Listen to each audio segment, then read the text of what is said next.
Abogados de divorcio de Reddit. ¿Cuál es la forma más loca en que un cónyuge ha intentado acostarse con el otro? Tenía un cliente cuya esposa lo quería fuera de la casa. Le dije que no se fuera, que se mudara a otro dormitorio por el momento porque una vez fuera las posibilidades de que volviera a entrar eran escasas. Le envió un mensaje a su esposa, y le dijo que se quedaría en la casa. Ella le llamó y le dejó un mensaje de voz diciendo que quería que saliera y que si no salía pronto, empezaría a descargar su infelicidad en los niños, y les recordaría que mamá estaba siendo mala con ellos porque papá no se iba. Cuando intentaba divorciarme, ya teníamos dormitorios separados en ese momento, pero cuando mi esposa decidió que me quería fuera de la casa, llamó a la policía cuando ni siquiera estaba en casa y afirmó que la había agredido, y vinieron y me arrestaron en el trabajo. ¿Cómo probaste que eras inocente después de eso? No se puede probar tu inocencia en un caso de agresión doméstica. Ella obtuvo una orden de restricción y yo me quedé sin hogar. Tuve que pagar la manutención del cónyuge, y tuve que cumplir las reglas del tribunal para que me borraran los antecedentes. Eso implica asistir a clases de control de la ira durante el tiempo que se le ordene, y también en mi caso, pruebas de drogas semanales, porque ella también mintió y les dijo que yo consumía heroína. Haga todo esto, pague a su abogado, los honorarios de la corte, los honorarios del curso, los honorarios de la prueba de drogas, y en mi caso, mientras que también trata de terminar una solicitud de divorcio. Me llevó casi 5 años y en total me costó más de $80.000. Hay que tener en cuenta que solo gano $40.000 al año. Básicamente a lo que se reduce en una situación de violencia doméstica es a que el primero que haga la llamada telefónica, gana. Irás a la cárcel, al menos en mi estado, y no se necesitan pruebas ni testigos. Y su cónyuge ahora tiene todas las cartas. Así que si ella amenaza con llamar a la policía, es mejor que marque más rápido. Ahora trabajo para un abogado de divorcios, pero lo más loco me llamó la atención cuando trabajé para el fiscal. Esta pareja se estaba separando y el señor salió de la casa. La señora se fue a trabajar a la mañana siguiente como de costumbre. Cuando regresó a casa por la noche encontró que el señor había estado en la casa, y se había quitado la ropa y las pertenencias como ella esperaba. Lo que no esperaba era que él también hubiera pegado sus pertenencias. Pegó el control remoto de la televisión a la mesa, el teléfono a su cuna, las almohadas del sofá al sofá e incluso pegó la aspiradora a la alfombra. Llamó a la policía y reportó esto como daño a la propiedad. La policía la acompañó por la casa documentando docenas de artículos pegados a varias cosas, pero durante días descubrió cosas al azar, y llamaba para enmendar o actualizar su informe. Mis guantes de cocina estaban pegados a la pared, o pegó las malditas sábanas en el armario de la ropa blanca. He visto a gente hacer y decir cosas realmente horribles a los demás, pero eso era diabólico. Este golpe acerca de casa porque ocurrió entre mis padres. Teníamos un amigo de la familia que era abogado, y mis padres acordaron que sería el abogado de ambos como mediador. Así que, mientras se dividían los bienes, mi padre se quedó absolutamente destrozado. Iba a quedarse con la casa, los coches, la mitad de su jubilación, y una cantidad insana de pensión alimenticia. Por la suma de unos $2.500 al mes por el resto de su vida. Mi padre tiene un buen trabajo como empleado municipal, pero eso era probablemente el 70% de su sueldo. Resulta que mi madre y el amigo de la familia conspiraron para estafar a mi padre, y hacer parecer que así es como se ve un acuerdo de divorcio. Y ella iba a devolver más dinero bajo la mesa después de que el polvo se hubiera asentado. Papá no sabía cómo funcionaban estas cosas. Así que, después de un poco de convencimiento, finalmente salió y consiguió su propio abogado. Consiguió un acuerdo de divorcio muy justo después de eso. Mamá todavía no puede entender por qué no hablamos mucho con ella. Trabajé en un aeropuerto. Un tipo grande y corpulento trae un perro feo en una caja al mostrador. Claramente tiene los ojos nublados. Resulta que la esposa se divorció del perro, y él tiene que enviárselo y ella le dijo que en cuanto lo tuviera lo dejaría. Él le pregunta si puede pasar un tiempo con el perro antes del vuelo, así que salen a la hierba y ambos se revuelcan en ella. La cola del perro se aleja sin saber nada de su futuro. El tipo lo vuelve a meter en la caja, lo deja en el mostrador, le da las gracias y luego sale con la cabeza gacha y con aspecto de estar aplastado. Eso fue hace 30 años y todavía lo recuerdo como si fuera ayer. Aquí el abogado de divorcios. El cónyuge había estado fuera de la casa durante semanas. Ella esperó hasta que él estaba en un viaje de negocios, entró en la casa, abrió todos los grifos, tapó los desagües, apagó la caldera y se fue. Hacía menos 10 grados. Volvió 5 días después. La casa estaba arruinada. El agua se congeló y agrietó los cimientos. Es una bandida mojada. Debería encontrar al tipo del pegamento del hilo de arriba. Ahora son los bandidos pegajosos. Abogado de divorcios.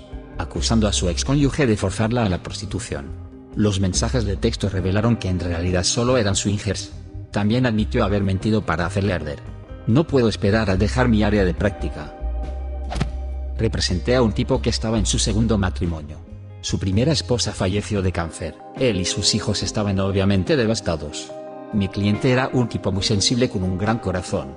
Su segunda esposa podía ser muy encantadora, por lo que se enamoró de ella. Pero todo era una fachada.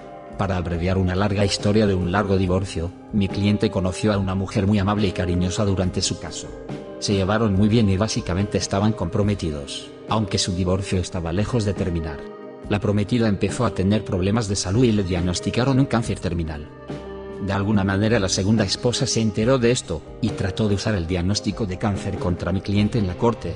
Desarrolló esta loca teoría de que mi cliente había matado a su primera esposa al darle cáncer, y que le estaba haciendo lo mismo a su prometida. El abogado de la segunda esposa, que era bastante bueno, se negó a ser parte de ello. El abogado nunca abordó el argumento en la corte, y ni siquiera le hizo preguntas a la segunda esposa durante el testimonio.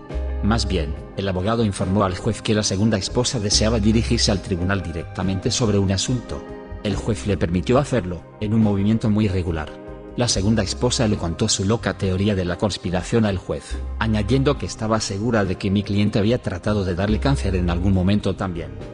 Desearía tener una representación artística de la escena, capturando los ojos locos de la segunda esposa, la mirada de vergüenza de su abogado, la mirada de confusión del juez y mi mirada de asco. Voy a la escuela para ser asistente de veterinario. Mi profesor es veterinario. Nos dijo el lunes que ha tenido clientes que traen sus animales para ser eutanasiados para que su cónyuge no pueda tenerlos. ¿Es siquiera legal? Sí, lo es, aunque no es ético. La mayoría de los veterinarios se toman su juramento en serio. ¿Pueden los veteranos negarse? Absolutamente, tienen la responsabilidad ética de no hacer daño a los animales. La amiga estaba pasando por el divorcio de un marido loco. Le había estado enviando fotos de la pistola que compró y amenazándola. Llamaron a la policía. No pudieron hacer nada porque era solo una foto. En ese momento se estaba quedando con una novia secreta. Ella le permitió ir a buscar sus cosas a la casa. Tenía miedo de volver a la casa sola. Fui con ella. La primera señal de alarma fue que había cambiado las cerraduras. Así que esperamos a que el cerrajero abriera la casa y cambiara las cerraduras de nuevo. Cuando la puerta se abre, notamos que todos los muebles habían desaparecido. Así que cuidadosamente subimos las escaleras en busca de sus gatos. Todo el segundo piso estaba vacío. No había gatos. No hay muebles. Incluso su ropa no estaba. Llegamos a saber que contrató a una empresa de mudanzas para empacar y llevarse todo, incluso la comida de la nevera. Finalmente encontró los gatos. Los había llevado a otro veterinario en el pueblo, y los alojó a nombre de su hermana pensando que no los encontraría. Finalmente se vio obligado a revelar lo que pasó con sus posesiones. Las llevó a un almacén lejos de la casa. Paralegal para abogado de divorcio. Este es morboso. Representamos a un tipo que creía vehementemente que su esposa estaba agrediendo a los niños. Las autoridades estaban involucradas, servicios infantiles estaba involucrado. Nunca estuvo claro cuál era la verdad o si algo estaba pasando, pero nuestro cliente estaba seguro. Mató a su esposa en un intercambio de custodia delante de los niños. Luego se sentó y esperó a las autoridades. Lo visitamos en la cárcel con su abogado defensor. Cuando nos íbamos, me dijo, bueno, supongo que el divorcio ya ha terminado. Y se rió. Esta fue la primera vez que me quedé sin palabras. Yo era un asistente para una práctica de derecho de familia, no un abogado. Así que ya era un desastre de divorcio porque el exmarido era un idiota. Pero se puso mucho peor cuando la esposa empezó a salir con alguien nuevo con una severa alergia a los gatos como un año después de que se separaron. Su ex psicópata compró un gato en su tiempo con los niños, excepto que no se le permiten mascotas en su apartamento. Envía a los niños a la casa de su madre con el gato y todas sus cosas. La mamá está enojada porque no querría un gato y su novio es muy alérgico. Nos llama preguntando qué hacer porque sus hijos están llorando diciendo que no puede deshacerse de su nuevo hermano, y que tiene el gato en el garaje. Ex dijo a los niños: si mamá te quiere, te dejará quedarte con el gato ya que a papá no se le permiten gatos en su casa. ¿Qué tal una historia saludable? No soy abogado, pero mi madre me dijo esto sobre el divorcio que obtuvo de mi padre. No pudieron llegar a un acuerdo sobre la cantidad de la pensión alimenticia. Mamá y su abogado vinieron con un número, papá respondió con un número. No pudieron ponerse de acuerdo, porque mi padre pensó que mi madre debía recibir el doble de la pensión alimenticia que pedía, y mi madre no quería que mi padre le diera tanto dinero para un mes. Les llevó meses acordar una cifra que los apaciguara a ambos. Incluso entonces, mi madre apartaba el extra que quería en caso de que mi padre tuviera una emergencia financiera, y mi padre apartaba el extra que no quería en caso de que mi madre tuviera una emergencia financiera. Lo gracioso es que no saben que el otro está reservando el dinero para el otro. Mi mamá me contó sobre su reserva de emergencia, y mi papá le contó a mi hermano sobre su reserva de emergencia. Mi hermano y yo lo discutimos mientras hablábamos de los locos que son nuestros padres. ¿Conoces tales historias? Deja un comentario. Y suscríbase a este canal si desea ver más videos iguales.